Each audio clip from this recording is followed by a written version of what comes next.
So I guess you could say, I mean, I know you could say that's the UN working. It's like pulling teeth, but like, you know, it's strange how, you know, again, it's just sort of there are some situations in which the council just like micromanages, and then there's some that are just, I mean, just look, yesterday there were these Tibetans across this First Avenue all day chanting, you know, wake up, Ban Ki-moon, and trying to get their issue. And as we probably both know, that issue will never make it to the council. It's not even, I mean, no one even, you know.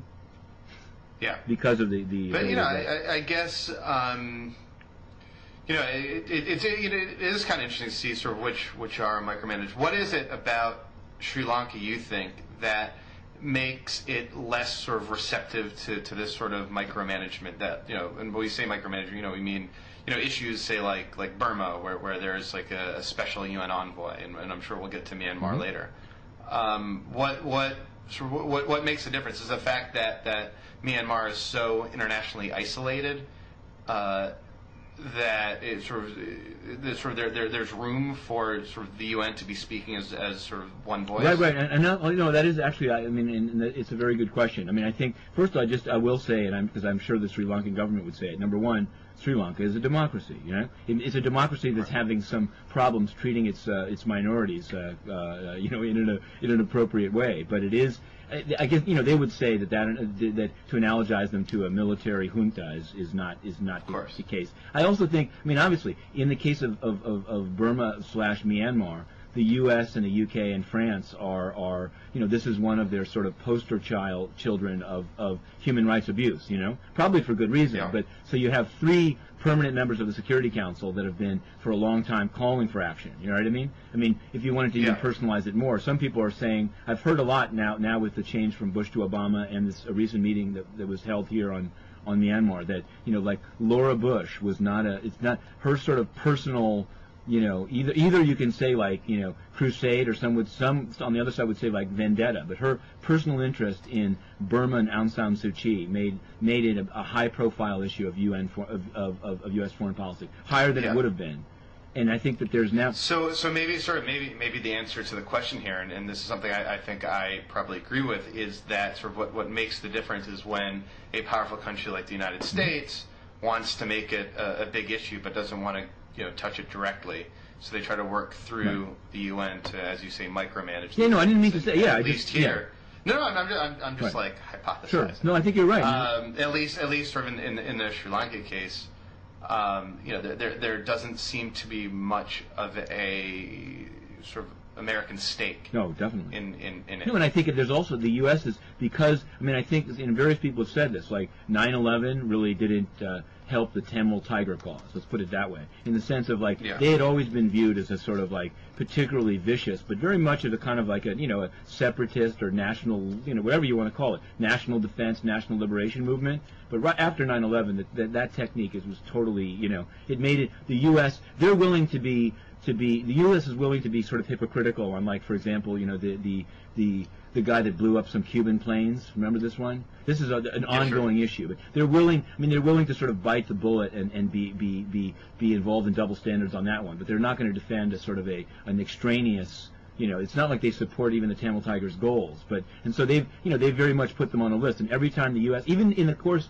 the timing was very strange, but in the course of this assault, we're really, I think, like objectively, the focus is supposed to be on the civilians. The U.S. made some additional, you know, additions to the Tamil Tiger sanctions list, which the government made much of. I mean, the government of Sri Lanka is constantly pointing to the U.S. You know.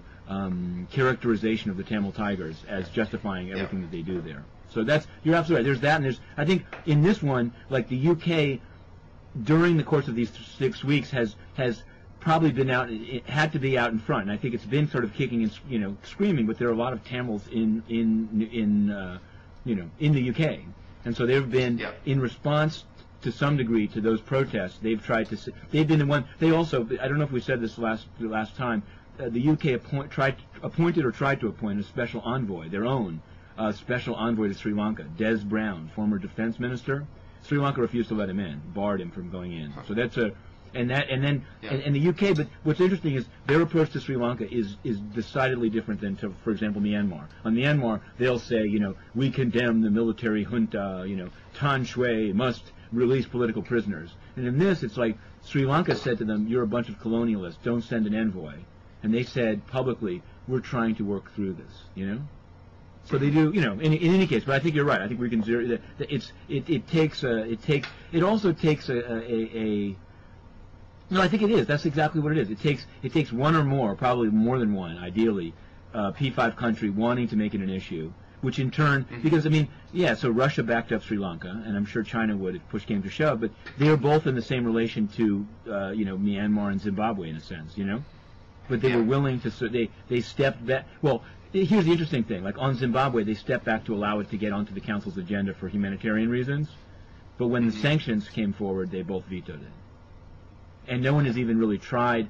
With Myanmar, there's EU sanctions and U.S. sanctions, but there's no like UN sanctions on Myanmar. So Matthew, last time we talked, you sort of brought up how you're sort of exasperated that sort of activist groups did not sort of make Sri Lanka as big of an issue as, say, they make with like Darfur or with other sort of humanitarian crises. And I know that sort of you received, I don't want to call it pushback, but some of these groups sort of, I think, constructively engaged with you on this. Some engagement. You want to talk? No, sure. And I think, and I have to. I don't want to be too inside baseball, but I know that you bridge these the two sides of this. But I mean, I think the Enough Project, their response. It was just because you'd mentioned them. I didn't mean to single them out as the one and only, sort of Africa only. And NGO. on you see, like we'll post a link to the Enough Project's response. Right. The response is that they wrote that. I'm looking at it now. It said sort of the reason that Enough has not taken on Sri Lanka to date is a practical operational issue rather than any kind of value judgment. And they go on to say they're a very new organization. But it's the response is well worth a read. And I wanted to know sort of, have you, Matthew, like have they reached out to you personally? Not the Enough, but I know sort of GI. No, sure, and I think the GI net is much more. They say they have a global scope and that they're willing to. I mean, my whole thought on this was just that. Maybe I'll back into it this way, but in sort of.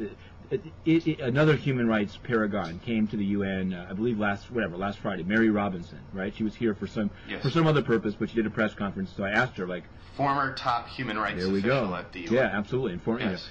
So I asked her, what's your view? Did you work on this issue when you were Human Rights Commissioner? And what's your view of the current events in Sri Lanka? And she said it's outrageous, and that she tried to work on it, but it's her belief that the government of Sri Lanka has sort of convinced people that they're almost about to wipe out the Tamil Tigers, so sort of just let them do it.